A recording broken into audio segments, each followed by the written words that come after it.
Another significant step forward for both sides as they for the first time. There is Andres Villaseca, captain of Uruguay.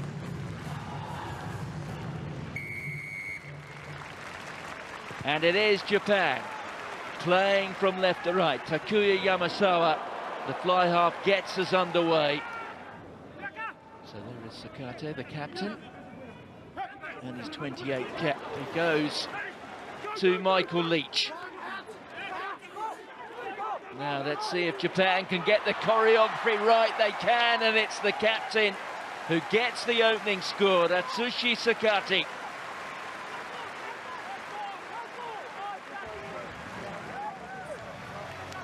Just grown talent, and those who have made their home in Japan as young rugby players. Sakate from the former category. Quite a responsibility for him. Outstanding job with Japan over the course of the last few seasons, the former All Black.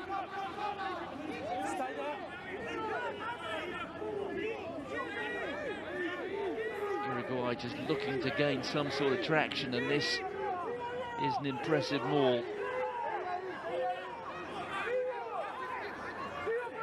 It's Guillermo Pujadas, the hooker, Inciarte, just breaking down the short side. Finds the support. There's Inciarte again. Turn now of Japan to go on to defensive mode. Huge hit there in the midfield on the youngster Lucas Bianchi. South of Japan, just northeast of Fukuoka, which was one of the World Cup venues. So Yamasawa, that time, straight out Zealand netball international. Nelson firing it down. Once again, the slick handling under Hiva that time, feeding the support runner. That was out from Saito. Just a hint here of an overlap. Japan playing with really impressive tempo. Look at the speed there. Now the power of Makisi, but it's lost ball, but the referee was playing an advantage, a penalty advantage. Japan game. And here is Takuya Yamasawa.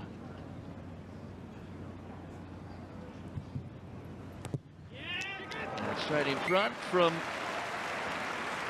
little more than 20 metres. First time that Japan had ever played Test rugby here. That statistic quite revealing. 2 lineouts lost so far for Japan. Carry forward there from Kajimura. Penalty to Japan.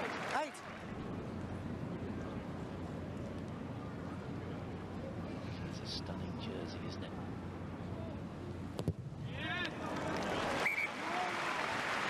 Third successful penalty from straight in. Japan are at the moment taking on the leading side in the Northern Hemisphere. Look at that pressure being applied there by that Japanese pack. Inciarte feeds the ball on, taken forward by Villaseca. There's Inciarte again. Oh dear, and that was just a little bit of a knock on. And maybe there's an opportunity. Fantenheever's getting after it. The chip ahead. The bounce is right, and that's worked wonderfully well for Dylan Riley.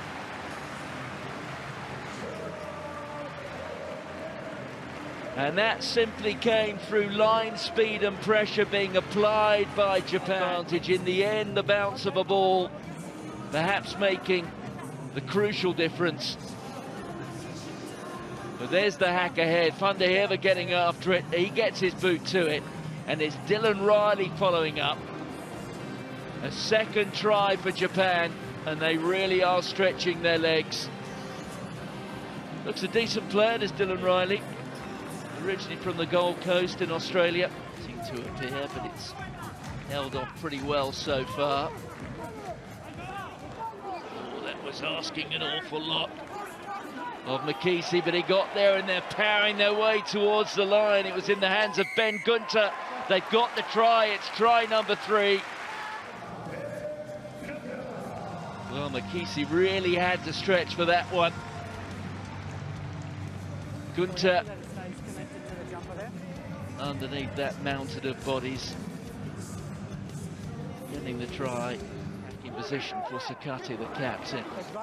He finds Makisi, the arm is out already from the referee, so it's a free hit here to Japan, and there are huge gaps opening. Fundanhiva gets his first ever try for Japan on his debut.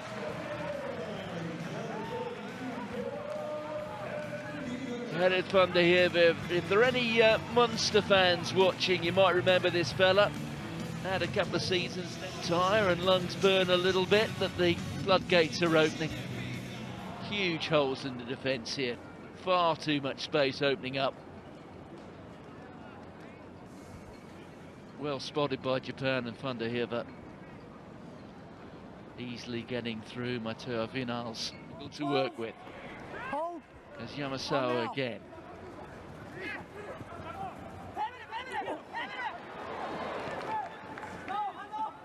No, never on the ball. Never on the ball. There's a Uruguayan down, so it's effectively 15 against 14 at the moment. Oh, there goes Cornelsen, bursting through the middle. The support arriving. Yamasawa over the top, and there was a hand from Civetta, which I think will be judged to be a deliberate knock-on. It is. And there must be some question whether that merits a yellow card. I wonder if there will be any consultation between referee and television match official. Guys, we're just going to check this and sign this off. There is going to be. And I fear, is there Ruben Keane, the assistant? Well, yeah, no chance of taking that. Just getting a better angle for you next. It was Ryoji Noguchi who was waiting for it. Tremendous break there from Jack Cornelsen. Well, it's inevitable, I think, there's going to be a penalty and a yellow. There's no one coming across to cover, so we're looking at a yellow card and penalty try. Agree with that. So it's going to be an additional 7 points here to Japan, and Uruguay are going down to 14 men.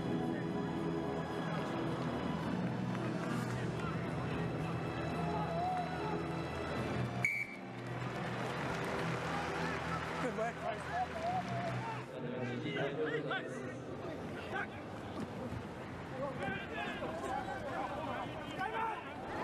Free flowing, and look at the burst through the middle. That's mighty impressive. Well, that is the try of the day, and it goes to Yusuke Kajimura. Makisi involved. That was tremendous. The defence just simply just did the easy bit. But look at that, hard and straight from Paulua Makisi. Earning just his third cap today. He's quite a discovery. And this a man who will unquestionably feature when we get to the World Cup next year in France. And Kajimura has the pleasure of finishing it off.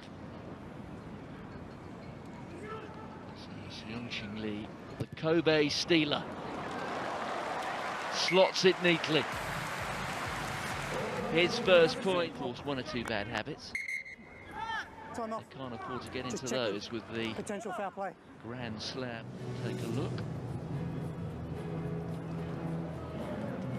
Potential of head-on-head.